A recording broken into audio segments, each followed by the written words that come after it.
much should you charge for drone services? This is a really important video and one that's requested a lot. So bottom line up front, I think the best way to price your services in the drone industry is value-based pricing. Okay, value-based pricing is where you price your services in accordance with the perceived value that you are providing to your customer. I said perceived value. I did not mention anything about how much it costs you to provide the services, and I also did not mention anything about how much your competitors charge. Those are two different pricing models that I see all the time, and honestly, they're just simply not as effective. Now, value-based pricing is really hard to do correctly because you really have to fully understand your customer, because you have to understand what are their perceptions of the value that you bring to them, and also how much are they willing to pay for that value that you bring. And that's not necessarily an easy thing to do. But if you nail this, this is how you really provide as much value as possible and you get as much money as possible from your client without them feeling cheated. All right, so now that we've covered what I think is the best one, let's talk about why the other ones are not as good. And I see these two all the time. So the first alternative method that does exist is called cost plus pricing. And what that is you identify what is your cost of goods sold. How much does it cost me to actually perform and deliver that product? Once you figure out that cost, what you do is you increase it a certain either percentage or by a fixed fee. I've seen both ways. So they may say, I want to make sure that I make $100 on every single project. Okay, well, if it costs you $50 to actually accomplish that project, they're going to say, I'm going to charge $150. Or if it costs me $500, I'm going to make sure that I charge $600 to ensure that I always get that $100 fixed rate. Now, the other one you can do is a fixed percentage instead of a fixed value. So what that would look like is, let's say you want to make a 100% markup on each one of your projects. So if it costs you $50 to do a project, you would charge $100. If it costs you $200, you're going to charge $400. And that's what the math looks like on that. Ultimately, you're going to double the amount of revenue based upon the expenses. Now, of course, the biggest benefit of the cost plus pricing is that you're always profitable, right? Because you always make sure you have your expenses and then you just add your markup to make sure that you're always making money. And that makes sense, right? Well, the problem is it's really hard to properly allocate and properly determine what your cost is for a project. Now you're probably saying like, oh no, that's not true, because I do know how much I spend in gas. I do know how much my processing fees may be. I've got this all calculated out. Okay, but you may be thinking about that particular job, but if you're doing cost plus pricing, you also have to factor in how much insurance are you going to allocate toward that? So if you're spending like, $1,000 a year in insurance, what value of that insurance is going to be allocated to that one job, right? If you're going to be talking about wear and tear on your actual drone, if you need a drone every 2 years, how much of that new drone purchase are you going to be adding to that? What about your vehicle depreciation and maintenance? And I know there's ways to calculate that, but like these are things that people are not fully thinking about. Other things to look at, what about your web hosting? How much are you paying per month or per year to actually maintain your website? Or what about your marketing budget, right? So you need to make sure you have the proper supplies, make sure you have everything you need to be successful when it comes to marketing and sales and things like that. So what happens is a lot of people are not properly allocating the how much it really costs to operate a drone business. And when they're doing this cost-based pricing, they realize that they shouldn't be losing money. They're always in profit, always in profit. But at the end of it, they're like, where'd all the money go? What's going on? Why am I messing this up? And oftentimes it's because they're not properly accounting for all of their major things that just take that don't go by job. It allocates over the entire period of time of the business, or some sort of emergency expenses, and that's where it gets really weird for cost plus pricing. Now, the next big thing as well is cost plus pricing is extremely inefficient, okay? It's extremely inefficient because it doesn't take into account at all what the going rates are for your services, okay? It doesn't make sense. Now, the other big reason why cost plus pricing is just incredibly inefficient is because you entirely ignore and avoid the most important person in this entire transaction, your client.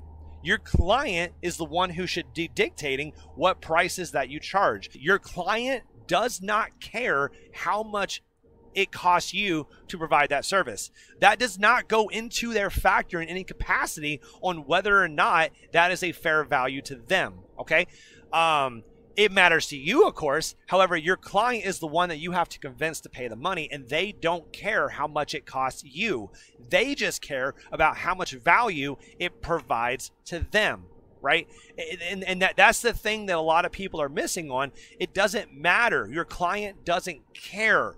They just care about what value do you provide to them. Now, the real reason why cost plus pricing does not make any sense in any capacity, and I will fight on this, is because one of three things is happening during each one of the transactions. So either number one is you have nailed the price point exactly. The client is happy, you're happy, you make money, the client feels like this is a really good transaction overall, and it made sense, right? That's awesome, okay? However, so more than likely what's happening is you are falling in one of two extremes. Either one, you are not charging nearly enough and you are leaving a lot of money on the table. So I'm going to go ahead and give you an example, and I'm going to use my own company, for instance. So we do LiDAR, right? Everyone knows LiDAR is like really expensive as far as actually providing the data. Well, the interesting part about that is to process the actual data, it's actually really cheap. It doesn't cost nearly as much as what people assume. Our cost of goods sold, if you don't want to really take into account the amount of wear and tear and things, is incredibly low. Our cost of goods sold is actually really low per job. The thing is, though, if we were to walk in there and just do like 100% markup with each one of our services, we would be losing thousands of dollars for each one of our transactions. We're able to charge several hundred to thousands of % markup for each one of our services because we understand the value that we bring to our clients, right? So if we were stuck in this cost plus pricing, then we would not actually be profitable, and instead we would just bleed out or we would be offering services so incredibly cheap that, I mean, surveyors would be getting a really, really good deal, but we would just be working very hard and leaving so much money on the table. And I see that happening a lot when it comes to cost plus pricing. So that's number one. Now, the other extreme is, like I mentioned before, your customers don't care about how much it costs you to actually provide that services. They don't care. And a lot of times your cost to provide services may not actually be feasible and may not make sense for a client. So if you walk into a client and say, hey, it's going to cost me all this money to capture this data, and it may be an insulting number where you may tarnish a relationship, and they also may realize that you are so out of touch with their industry and what the current standard rates are, that if you walk in there and demand a rate that's 5 times higher than what's normal, that could seriously burn a relationship and give you a bad credibility in the industry. So instead, a lot of times what happens is if we have someone come to me and says like, hey, we're interested in using LiDAR, what can you guys offer? We may go to them and say, hey, we understand the value that we bring to you as surveyors or whoever, and we understand that we would not bring enough value to you to compensate for the cost of our services, so it really doesn't make sense. And what we've realized is that works really, really well. Passing down contracts and telling them, hey, we understand your pain points, we understand how much value we provide, and this is not the right project for you, and it's not insulting. We just want you to know there are other options. These are the other options that exist. We're just not the right ones. That really, really solidifies some really good relationships with the right people, and it's very respected. So on the other side, if we go out there and just say, oh, well, we'll do that for X amount of money and it's an extraordinary amount of money, then that's to be insulting them. They're like, well, that doesn't make any sense to me. Why is even a conversation? That does not make sense, and you should know this if you're in my industry. Right? So they don't care what your costs are. They just care about the amount of value that you provide. So that's cost plus pricing and why I really just don't like it. Now, the next one is competitive pricing. And competitive pricing is, once again, a really bad idea. And I am very against it. And a lot of people do recommend it, but I just don't. And essentially what competitive pricing is, instead of focusing on your client or instead of focusing on your costs, you just look at the market and identify, okay, how much are other people charging for the services? And what you do is you go out there and you say, okay, I'm going to charge that amount and a little bit less, right? I'm going to charge a little bit less. And that would make sense because you're out there trying to essentially stay competitive, and people who are window shopping and trying to get the best deals, they're going to see you and say, okay, let's go with you, right? So one of the big issues with this is if you go out there and you are trying to be super competitive and make sure that you have the lowest prices on the market, what happens is there is a market psychology that's called price quality heuristic, okay? And what that means is people associate low cost with low quality, all right? That the cheapest is not the best, right? And that's what everyone just assumes is accurate. Even if it's not, the problem is there is a serious thing where, you know, you get what you pay for, right? People have that assumption where if you're the cheapest person out there, you must have the lowest quality, right? So if you are intentionally setting your price below everyone else, people are already going to have the assumption that your quality is less than everyone else. It's the price quality heuristic. Yeah, and I don't know about you guys, but I never want to be known as the cheapest, right? The cheapest is not really where I want to be at, because if you're also the cheapest, that means you also have the least amount of margins. And if you have the least amount of margins, that means you have the least chance of success, right? You have to do more work to overcome your lack of margins. So instead, I'd rather be known as high quality, because then I can justify my higher prices, right? So, and then that's where that really gets down to. Now, the other problem as well is when it comes to competitive pricing, you're also ignoring all your costs, right? You're not allowing yourself to identify your costs. And I know cost plus pricing is not what I want. I'm not advocating for cost plus price. I think I'm making that very clear. However, you need to be very aware of what your costs are. If other people are pricing their services that low, and that is the lowest that anybody else is pricing their services, it's probably because that's the break-even point for that business, and they're probably not able to go any lower without being unprofitable. So what ways are you able to make it to where you are able to charge less amount of money and stay profitable, right? There could be a situation where you have a better workflow or some sort of a situation that allows you to do so, but more often than not, you're just going to essentially bleed yourself dry by going out there and taking all this contracts that you cannot feasibly complete. Now, of course, the other thing about competitive pricing is it encourages a race to the bottom. And that's not really a good thing for a lot of reasons. You don't ever want to get into a price war with a competitor. That is the worst thing that you can get into, because that just means that you are not winning, the competitor's not winning. The only one that's winning is really the client, who's just getting really, really cheap services. And I am in the drone industry to make money. I don't know about you, but like if I cannot pay my bills and I'm still working my butt off, then that just doesn't make any sense. So now that we've talked about cost plus pricing, and we've also talked about competitive pricing and the different challenges that exist for each of them, now let's go into the one that I actually do recommend, which is value-based pricing. So with value-based pricing, I think there are three main benefits that I really want to discuss.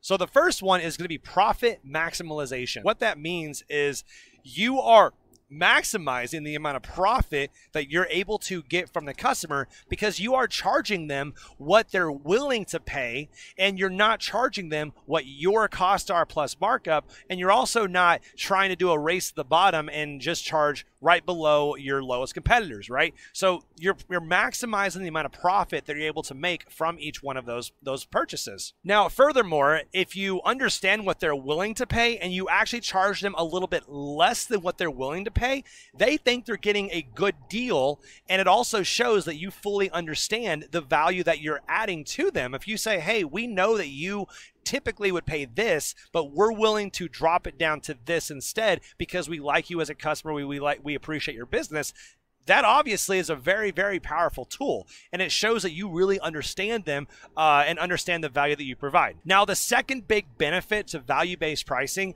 is that you typically are going to have a higher level of customer satisfaction than you would with competitive pricing or with cost-plus pricing. Now, you're probably thinking, but how does that make any sense? Why would they be happier when they're paying you more money? And that's where the value and value-based pricing really starts to shine, because what you're doing is you're providing as much value to your clients, and you understand their needs, their wants, their desires. You understand their workflows. You understand how you are able to provide as much value as possible, because the more value you provide, you also can charge more money. So they're happier because you are bringing them as much value as possible. more so than other DSPs. So if you understand what their workflow looks like and you really understand all the different intricacies of their industry and you're able to tailor your services to them and make sure the deliverables are exactly what they need, of course they're happier with that, right? That just makes more sense. Now, of course, the other side is having some sort of a one-size-fit-all, i.e. a competitive pricing where you're just trying to cut off as much of the cost as possible to keep your price as low as possible, right? They're not going to be as happy with that as an actual service. So there's a really famous quote that was said by Henry Ford, something to the effect of, "My customers can have any color Model T they want as long as it's black." Right? Because what he was doing is he was essentially having that cutting as many costs as possible and just having one style of vehicle that people could choose from. Well, that actually opened the doors for other car manufacturers to come in there and offer different colors and other features and things like that, which really was a major misstep on Henry Ford. So the third main benefit that value-based pricing really adds, it allows and encourages you to really find your niche. It really allows you to have that differentiation in the market. It really allows you to find that segment in the market and really attack it and provide as much value as possible to increase the amount that you can charge for that particular segment. So one of the biggest mistakes that I see in this industry and really any industry as a whole is business owners that do not properly identify who their target market is and really do not identify who their customer avatar is. And that's a really big mistake. And when I ask them, like, well, who are you targeting? And typically their answer is, well, everyone, right? And that's just not the right answer, right? You shouldn't be targeting everyone, because if you're targeting everyone, you're really targeting no one. And when you're not targeting someone, you're not crafting your message to a specific group. You're not actually providing the most value possible to someone, right? So you want to have a message that's very clear and defined and say, I am here and I know exactly what you're going through and I am able to help you. I have tailored my services to give you as much value as possible. That's the message that you want to deliver to someone who is looking for services. They want to know that whoever I'm dealing with understands my pains, my challenges, and has a solution that can work for me, right? And if you're not properly segmenting your market, then you're not really targeting anybody, you're not messaging anyone, and no one really thinks that your service is for them. And the only people that you're going to be really getting are people who are just fighting and trying to find the cheapest. Realistically, you want to make sure that the people you're targeting are getting the most value out of your services. So us at Blue Falcon, our customer avatar is surveyors. Surveyors are who we focus on, and we provide as much value as possible to them. So because of that, we craft our message, we speak the same terminology, we deliver as much value as possible to make them as happy as possible so we can demand a higher price. Blue Falcon is not the cheapest. We're not the cheapest, and I'm proud of that. I don't want to be the cheapest. I want to be the best. So we want to provide as much value as possible to surveyors, and as a whole, they've appreciated the amount of value that we've been able to provide. So speaking of value, if you are getting value from this video, just go ahead and leave a like and a comment and let us know, right? Let me know what you guys want me to cover next. And we're not done with this video, by the way, but I just want to, give you the opportunity to go through there and let us know how we're doing, and we'll make more of these. So the next thing we're going to talk about is how do you implement value-based pricing into your business? How do you actually get to that point? And honestly, it's not easy. This is not something that just happens, right? It is a lot of work, but the rewards are absolutely worth it if you're willing to put in that work. So the first thing, of course, like I mentioned, you have to fully understand your customer. You have to understand their needs, their wants, their desires. You have to understand their workflows. You have to really understand what value do I bring to them, and is it legitimate, right? Do I actually provide that much value, and how can I provide even more value? Everything is increasing the amount of value that you can provide so you can ultimately charge more. So for instance, what sort of deliverables does your client actually need, right? Your target demographic, what do they actually need to do their jobs? Not only that, how have they been doing it in the past? Are you actually providing value to them, or are you just think you do? Maybe you can identify gaps in their workflow or ways that you would be able to revolutionize that particular industry, right? If you can go in there and be the only person who can solve a particular issue that's happening, that's obviously a really big thing. So now the next question is, so now that you know what you need to do, well, how do you do it, right? Well, the best way of doing it is you're going to have to do a lot of market research. And, you know, market research is not always fun, but it's extremely necessary. That's going to include really understanding, watching as many YouTube videos on that industry as possible. You go out there, you interview potential clients, you do consults with people. You just need to really fully grasp and understand every single aspect of their job. You don't need to become an expert in that field, but you need to be able to understand their pains and challenges, and that's not always an easy task. So surveyors, for instance, have so many experiences and so much training, and just there's no way that I will be able to understand fully what they're going through, but we can still have the same conversations, and we can at least have a topical level of these are the major challenges that they go through, and we understand how we can provide that value. Now, how many people should you be talking to in your market research? A lot. Right? Like, realistically, you should be talking to as many as possible. I think that we talked to, I believe, 8 people, and I don't think that was enough. I think if you're not talking to at least double digits, then you're probably going to be going in with some bad assumptions. And we did that. We made a lot of really poor assumptions in the beginning. It slowed us down because we invested time, money, and energy into things that we thought would be important, and then when we went out there, we realized we were wrong, right? We wasted that time, money, and resources when we could have just done the proper market research and had more conversations and realized that that wasn't the right way to go.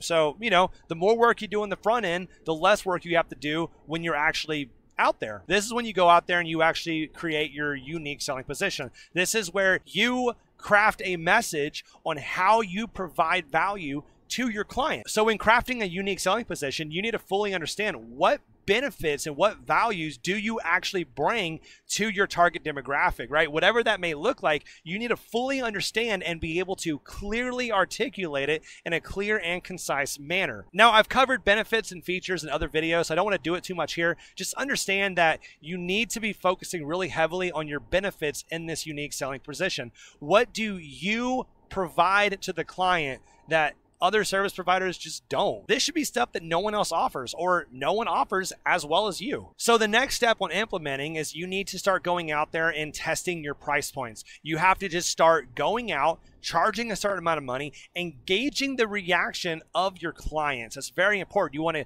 look at your clients, you want to get feedback from your clients and identify, are we in the right range? You have your market research, you've talked to your people, so like you should be close. You know, there's a sweet spot where you're not charging too much to insult someone, but you're also not leaving money on the table, or the money you're leaving on the table is done in a strategic way that you can articulate that you're trying to get market penetration and give good deals, etc. Right? So you need to know what that looks like. And the only way you're really going to know is by just starting to do it and gradually and carefully adjusting accordingly to see at what point do you start getting some negative feedback. For us at Blue Falcon, we actually realized that our initial price points were too low. We realized that we were charging too little for our services, and so we increased it because we realized everyone was super happy with our pricing, and we're like, wow, we are actually leaving a lot of money on the table. So we actually increased our pricing. Our clients are still extremely happy because of the amount of value that we bring to them, but we're also able to capitalize and not leave all that money on the table. So at some point, it's got to go. But just be very cautious, be very careful, and be very open and try to get as much feedback as possible when you are doing this. And of course, this goes back to the fourth real step in implementation is, you know, you really need to be evaluating what your customers' experiences are, looking for surveys, looking for feedback, just asking those questions, right? If you're providing all this value and you are continuously improving your product to provide as much value, then your clients are going to be more willing to work with you because they know if they go out there and give you good feedback, you will go out there and try to give them more value, which of course they benefit from. So it definitely is a good relationship to have, to be actively going out there to provide more value to your clients, and they typically respond really well to that. So now let's go back and talk about the different challenges and limitations of value-based pricing. So I've already mentioned how it's a very challenging thing to do, but very worth it if you could do it correct. So the first challenge is, of course, identifying what is the true value that you bring to your customers. I've talked about this the whole time, but you know, you're like, well, what value do I bring? this is not easy to determine. Like, this is not something that you're gonna be able to do overnight and, you know, wing it. Like, this is something you have to really, really work for. And if you don't work for it, you're gonna be grossly off. So go out there, do the market research, get that continuous feedback from your clients. You have to be very decisive and very intentional with making sure you are finding out what the true value is that you are providing to your customers.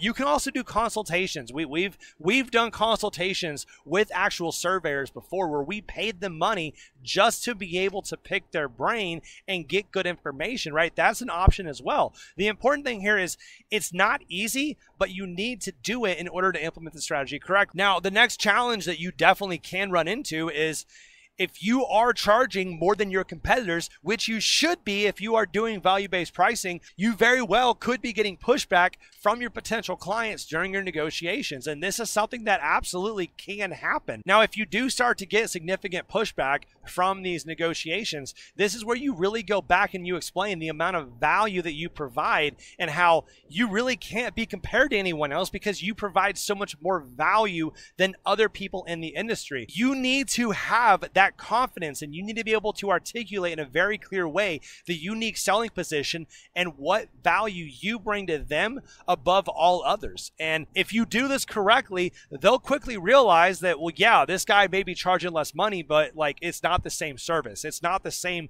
thing that I'm getting for that amount of value. So it's not even a fair comparison, right? It's like saying how much for this apple and orange, right? It's two totally different things. So of course they have different prices. So now the next big thing here is just because you have your value-based pricing does not mean that you can just completely ignore market conditions, right? You can't completely ignore your costs, and you also can't completely ignore your competition. And what I mean by that is if it costs you $1,000 and you're providing only $500 worth of value to your client, you can't just go to them and say, oh yeah, I'll do it for $500, because that's not sustainable. You'll never be able to actually make money in this industry. So you still have to be cognizant of how much it costs you, right? Now, if this is a short-term thing where you're trying to gather them as a client and, you know, to go out there and do these demonstrations and do these discounted services to get them as a client, sure, that makes more sense, but you can't be doing that over a long-term period of time and expect to come out ahead, right? You have to understand that there are many times where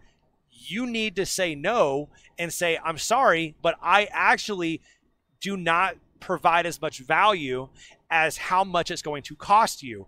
And these are the different alternative methods that I would recommend. And like I said before, like, clients really appreciate that if you recognize the amount of value that you're providing and can say very clearly, hey, we are not the right person. Instead, we recommend doing this in this particular situation because of these reasons. And that's been a very effective tool for us. And you know, we've gotten a lot of very good feedback, and it's actually helped solidify long-term relationships with people just by saying that, hey, we're not for everything, but when we are good for certain things, we're really, really good at those things. And the other thing as well is, like, you also have to understand there are other competitive forces in the market that you need to be aware of and that you simply can't compete with, right? So, for instance, if the client does not need high density for their project, and let's say it's several thousand acres, but they don't need high density, it's probably going to be cheaper to have a manned aircraft go through. They're going to get the value that they need from that manned aircraft. So you need to understand that, like, it doesn't make sense to compete on those, and just be very clear and open. Like, hey, you know, this is the option that makes the most sense for you. Go ahead and do that instead. And that also means you can't be doing everything and completely ignoring your competitors as well. So it's not as simple as just value-based pricing for every single decision. You need to be aware of your competition. You also need to be aware of how much your costs are, but ultimately your pricing as a whole should be based upon the amount of value that you bring to your customers. So this is value-based pricing, and it is an incredibly powerful tool, and I think it is superior to all others, and with very few exceptions. I think this is the best tool that you can use for your pricing model. But obviously, as I mentioned, it does take work. This is not something you can just do and assume it's going to work. You have to do the market research. You have to properly do your interviews. You have to do your testing and all your data. Everything's data driven and responses and feedback. And there's so many steps that go into this. But if you do it correctly, man, it is such an incredibly powerful tool. So if you guys like this video, let me know in the comments below. Make sure to like, subscribe, all that good stuff. I've got lots of other really good videos that go over marketing. So make sure to check those out. And yeah, see you guys in the next one.